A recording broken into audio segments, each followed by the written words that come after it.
For the top 5 starters from Junior Motorsports, they've won the last 2 races on the road. We talk about Connor Zilisch at Watkins Glen. In October, Sam Mayer driving the 1 car for JRM delivered at the Roval. It's time to go green at Circuit of the Americas. Front row, Zilisch and Chastain.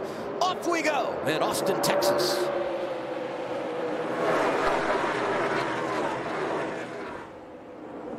There you see it, they're already fanning out.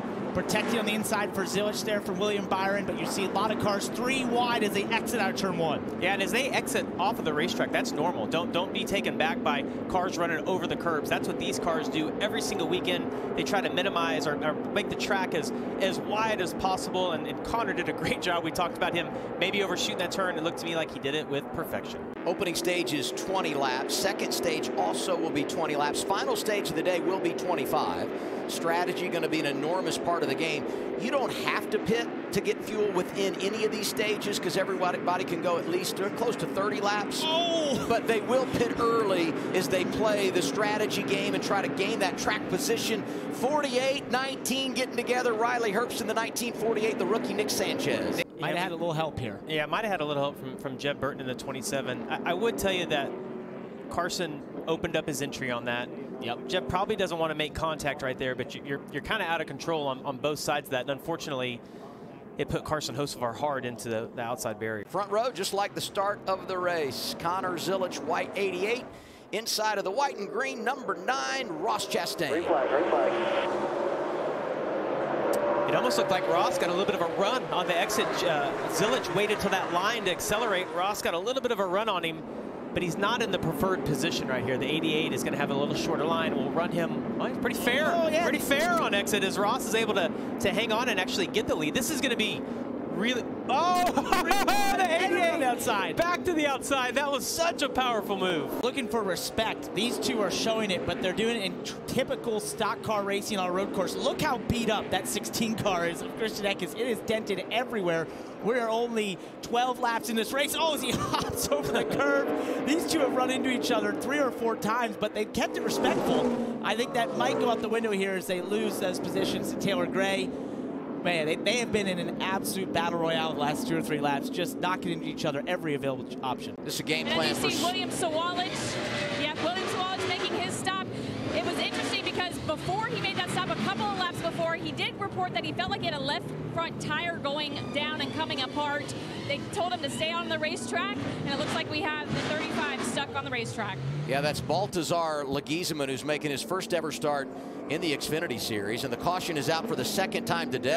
They obviously have a lot of speed in their pocket, so they can drive back to the field, as you mentioned. It sounds like they missed it by 9/10 of a second, apparently, to get there in time. And it really was going to be a massive advantage over Chastain and Heim and Mayer, who didn't pit before we went green, and that is this place is wild, unpredictable. It throws you curveballs, it deals you wild cards. For William Byron, it's his 3rd career stage win on a road course. But it's not over. If you're William Byron or Ross Chastain, you know that Zilisch is fast enough that if he doesn't have an issue, doesn't get caught up in a wreck, that he's going to get back up there. There's plenty of racing left. But it has opened the game up a little bit for these guys to eliminate him. And there was a lot of discussion as we walked through the garage today. Everybody just kept saying Connor's name. How much did I, like, was it there for a while and I just didn't see it? Honestly, you were probably so close to it, you're probably going underneath it from your view. Yeah, NASCAR sent me a picture. I mean, it's about as high. That's frustrating. It's the start of stage 2. Here come the drivers through the Echo Park Automotive Restart Zone.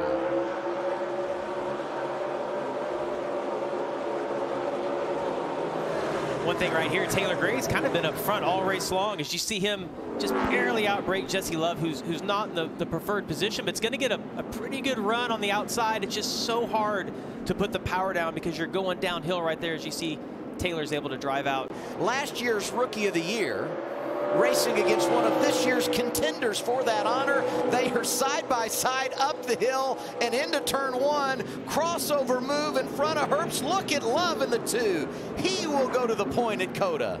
Yeah, and I got to think that Jesse Love saw that same move from Shane Van Gisbergen last year. Just kind of caught everybody off guard last year when Shane did that. Of course, because there will be so many cycles, whether it's accidents, cautions, whatever, and you will have a chance. Dean Thompson was in the top 10 for the restart. The rookie that had the great run to start the year at Daytona, driving for Sam Hunt. He goes around, we stay green here at COTA.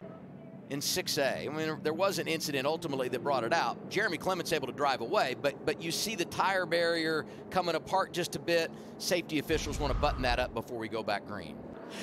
Kept it clean too, just the Goodyear rubbed off on the left side, but overall pretty clean as we see the 16 Christian Eckes. Now that car is not clean whatsoever. That happened really early on. Now he's got more on there, and that right front is really beat up at him. Front row for the restart is going to be Jesse Love, Riley Herbst. Here they are in the Echo Park Automotive restart zone off of turn 20.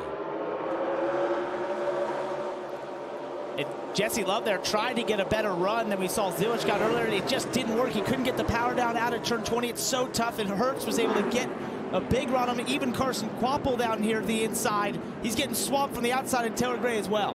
He's going to clear him and take it.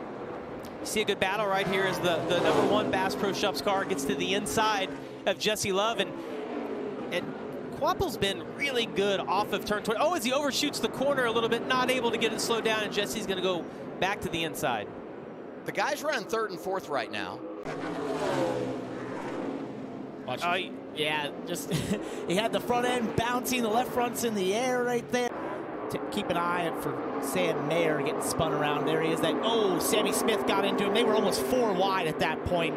It just gets so congested down in there. You think you enter so much racetrack and then you just don't have it, and that's where the 7 got his damage. 19 Riley Herbst, 9 of Ross Chastain. Wow. Hey, you just can't do that at the end of this race. You got to get what you can, but you can't speed at this point in the race, and those guys need to know better than that. Justin Allgaier going to stay on the lead lap off of turn 20 and back to the green and white checkered flag. Congratulations, Harrison Burton, who is the winner. Stage 2 in Austin is Carson Quapple. He's the control car, takes the inside lane to his right. Daytona 500 champion and Xfinity champion William Byron. Here we go through the Echo Park Automotive Restart Zone. We're green again at Circuit of the Americas. And I like that he's protecting already. It looks like Zilich is pushing him down into turn 1 as he's going to try to get to the inside. You think you're low enough, but you're not. You're not. There's it's wide. And it opens the door for Austin Hill, who's going to dive through to the top spot. 21, right place, right time, and Corey Heim coming with him in the 24. As you see, he opens up that corner. Zilich trying to work his way to the inside. Right side bumper, right side bumper. Still there, right side. Now in line with you. With you tight, looking left. Left side, left side. Oh, it's a hip check. Right here. And look at the damage. Yep, right front, 88 Connor Zilich. Yeah, Parker, you just got to wonder, you made it through the entire field without getting damage, and now you're there. It's overly aggressive.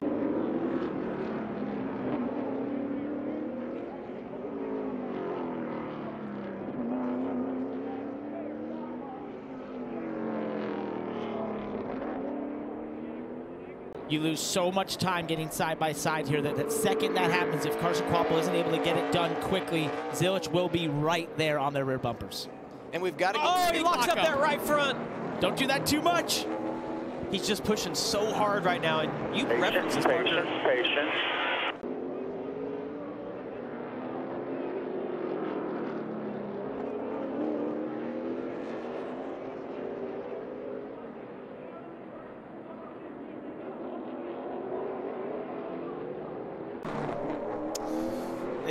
He oversped the corner a little bit. Careful with that lockup. Oh, he's inside of him right now. The door's open. Back to the start-finish line. 9 laps to go. Oh, it's rubbing, though, already. Look at that. Connor Zilich smoking, but trying to take over the race lead. Top of the hill, turn 1, 88, back on point at COTA. He's going to try the crossover move. We see this often in turn 1, but he's not quite beside him. Zilich to the lead in turn 2. You see right here, Quapple getting to the inside of him. This is in that new section, turn 6. He's on the brakes. There's going to be a little bit of contact. It's super narrow through there off camber. You see the pavement color actually changes, and the grip right there on that white asphalt, not near as good. And it's such a different race now for Connor. He's looking in his mirror. He's going to take it easy through these S's, not cut too much off. And he's got a 4.5-second gap now on William Byron. In all fairness, he's picking up pace, and the other guys are starting to lose it. I know we're telling him to take it easy. And he's in the 6th spot, doing exactly what he needed to do today. Yeah, and I think he's going to be happy with a top 10 finish. He was really beating himself up yesterday in practice and qualifying, getting help from A.J. Allmendinger. He said he went back, studied. I said, well, where do you need to be better? And he looked at me and laughed. He said, everywhere. I need to be better every part of this racetrack. But he was happy with his car, and I think he's going to be happy right here with the top 10. His lap times are dramatically slowed down. He got the message. He had a 4.5-second lead. He's let William Byron cut 2 seconds out of that almost, but he still has a 2.7-second lead as Taylor Gray and Jesse Love go side by side to turn 1. Jesse he'll have the inside into turn 2. Taylor Gray is telling Jesse Love, you better be glad I'm saving fuel. But this season, all about what he does on Saturdays. Off of turn 20, Connor Zilisch is a road warrior. Second career victory for the driver out of Mooresville, North Carolina, comes at Circuit of the Americas. You guys are awesome. Thank you so much. Thank you, thank you. Way to go, way to go. Congrats, Connor, man. Awesome job today, bud.